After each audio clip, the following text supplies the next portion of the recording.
ಮೀನಾ ಗೊತ್ತಿಲ್ಲದೆ ಶ್ರುತಿ ಡಿಕ್ಕಿ ಹೊಡೆದಿರ್ತಾಳೆ, ಎಣ್ಣೆ ಚೆಲ್ಲೋಗ್ಬಿಟ್ಟಿರುತ್ತೆ. ಶಾಂತಿ ನೋಡದೆ ಬಂದು ಬಿದ್ದ್ಬಿಡ್ತಾಳೆ. ಬಿದ್ದು ಒಳಾಡ್ತಾ ನೋವಲ್ಲಿ ಒದ್ದಾಡ್ತಿರ್ಬೇಕಾದ್ರೆ ಅಯ್ಯಯ್ಯೋ ಬಂದ್ರು, ಎಣ್ಣೆ ಚೆಲ್ಬಿಟ್ಟಿದಾರೆ, ನಾನು ಬಿದ್ದೋದೆ, ಯಾರಾದ್ರೂ ಎತ್ರೋ ಅಂತಿರ್ತಾಳೆ. ಅವಾಗ ಬಂದು ಏನಾಯ್ತು ಮೀನವ್ರೆ, ಏನಾಯ್ತು ಅಮ್ಮ ಅಂತ ಕೇಳ್ತಿರ್ತಾರೆ.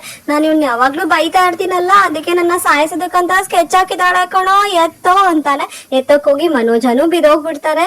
ಆಮೇಲೆ ಜೊತೆಗೆ ಇವಳು ಮೀನಾನು ಬಿದ್ದು ಓಡ್ಸಕ್ಕೆಲ್ಲ. ಆಮೇಲೆ ಶ್ರುತಿ ಬರ್ತಾಳೆ. ಶ್ರುತಿ ಬಂದು ನಾನೇ ಚೆಲ್ಲಿದ್ದು ಮೀನವರು, ನಾನು ಡಿಕ್ಕಿ ಹೊಡೆದು ನಾನೇ ಚೆಲ್ಲ ತರ ಮಾಡಿದ್ದು, ಮೀನವ್ರಲ್ಲ ಅಂದ್ರೆ. ಆದ್ರೆ ಒರೆಸ್ಬೇಕಿತ್ತು, ಒರೆಸ್ದೇ ಇರೋದು ಮೀನವ್ರ ತಪ್ಪು. ಯಾಕಂದ್ರೆ ಮೀನವರೇ ಪ್ಲಾನ್ ಮಾಡಿದ್ದಾರೆ, ಮೀನಾ ಅವ್ರದೇ ತಪ್ಪು, ಮೀನಾ ಬೇಕಂತಾರೆ ಮಾಡಿದ್ದಾರೆ ಅನ್ಬಿಟ್ಟು ತುಪ್ಪ ಸುರಿದು ಬೆಂಕಿ ಹಚ್ಬಿಡ್ತಾರೆ. ಸೊ ಹೇಗಿದೆ ಅಂತ ನೆಕ್ಸ್ಟ್ ಫುಲ್ ವಿಡಿಯೋ ತಗೋಬರ್ತೀನಿ, ವಾಚ್ ಮಾಡ್ತಾ ಇರಿ. ಪ್ಲೀಸ್ ಸಬ್ಸ್ಕ್ರೈಬ್ ಮಾಡಿ, ಲೈಕ್ ಮಾಡಿ, ಕಮೆಂಟ್ ಮಾಡಿ, ಹೇಗಿತ್ತು ಹೇಗೆ ಎಲ್ಲ ಅಂತ ನಿಮ್ಮ ಅನಿಸಿಕೆಗಳನ್ನ, ಅಭಿಪ್ರಾಯಗಳನ್ನ ಹಂಚ್ಕೊಳ್ಳಿ. Thanks for watching, have a good day. ಆಸೆ ಸೀರಿಯಲ್ನ ನೋಡ್ತಾ ಇರಿ.